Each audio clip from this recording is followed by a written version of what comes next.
J'ai laissé 2 étoiles parce que je voulais pas être trop déraisonnable. Le lit était propre, la douche était chaude, les serviettes étaient pliées en forme de cygne, qui avait l'air quand même un peu fatigué, mais je respectais l'effort. C'était tout le reste qui n'allait pas. L'hôtel Bracknell était coincé entre une salle d'arcade fermée et une boutique de charité comme un secours populaire, avec un mannequin dans la vitrine.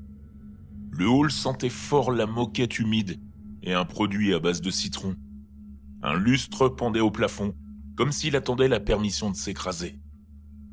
À la réception, un homme m'a souri, en me tendant une clé. « Chambre 12, a-t-il dit. Profitez bien de votre séjour. » J'ai pris les escaliers parce que l'ascenseur affichait un panneau manuscrit « Hors service ». Le couloir était étroit et étouffant. Mes bruits de pas semblaient arriver avec une fraction de seconde de retard, comme si le bâtiment les rejouait après avoir vérifié qu'il les imitait correctement.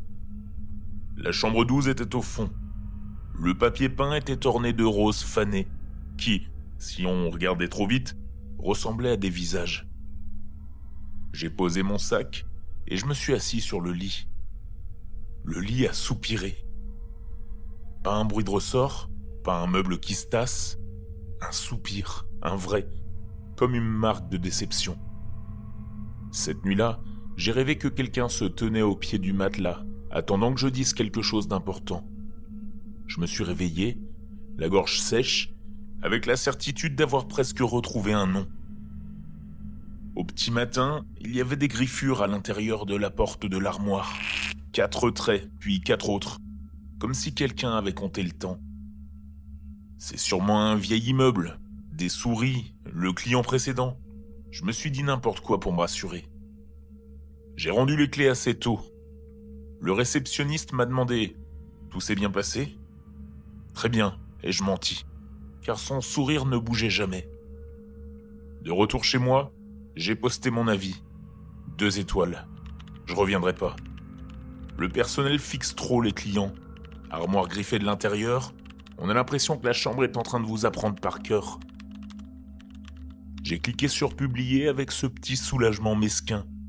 Une mise en garde pour le prochain idiot. 1 heure plus tard, une notification est apparue sur mon téléphone. L'hôtel Bracknell a répondu à votre avis.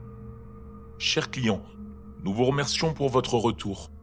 Nous sommes navrés que votre expérience n'ait pas été digne de 5 étoiles. Nous avons pris des mesures immédiates et espérons vous accueillir à nouveau très bientôt. Sous le message, il y avait une photo en pièces jointes. Je m'attendais à une image générique, de la peinture fraîche, un plateau de petit-déj, quelque chose de banal. J'ai cliqué. C'était moi, dans mon lit. Pas le lit de l'hôtel, mon lit, chez moi. L'angle était bas, comme si la photo avait été prise depuis l'intérieur de mon armoire par l'entrebâillement de la porte. Une horloge, dans le coin de l'image, indiquait que la photo datait d'il y a 3 minutes. Mon estomac s'est glacé. « Merci d'avoir séjourné chez nous », disait le dernier message. « La chambre 12 sera prête pour votre prochain séjour. » Je n'ai pas dormi après ça. Je suis resté assis dans le noir à fixer l'armoire, à guetter cet écho retardé de mes propres pas. De temps en temps, le bois craquait doucement, comme si quelqu'un se raclait la gorge.